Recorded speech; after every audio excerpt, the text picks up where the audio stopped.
Hello there. In this video, I'm going to share with you the 3 easy steps to naming legal guardians to protect your minor children. So why would you want to name legal guardians for your minor children? What would happen if you don't have this plan in place, if you haven't named legal guardians, is that a stranger, a judge, would decide who would raise your kids if you could not. And most likely your children would end up in child protective services until the court could get involved. So here are the 3 easy steps to naming legal guardians to protect your children.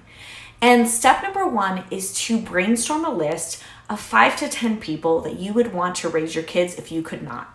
Now, if you have a partner or you're married, you should have your partner do this as well. And the goal here is to not share your list yet.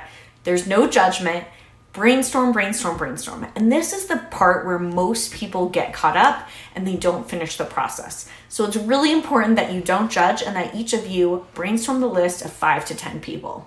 Step number 2 is to come up with a list of your values, criteria for evaluating these people on your list. Some criteria might be, what is the current relationship between these people and your children?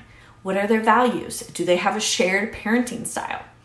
Once you have that criteria, go through and rank the people on each of your respective lists until you come up with your top 3.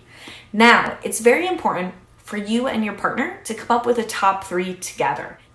And one thing I've seen come up is maybe you have an agreement on who you'd want to be in the top 3, but you want people in different spaces. Maybe someone is number 1 and your partner wants them as number 2. Try not to get caught up here, because ultimately if something were to happen, these people who you have in slot number 1 or slot number 2 might not be available. They might not want to do it. But the idea is to rank and have your top 3. Step number 3, the final step is once you have the final 3, you're going to want to put it in a legal document.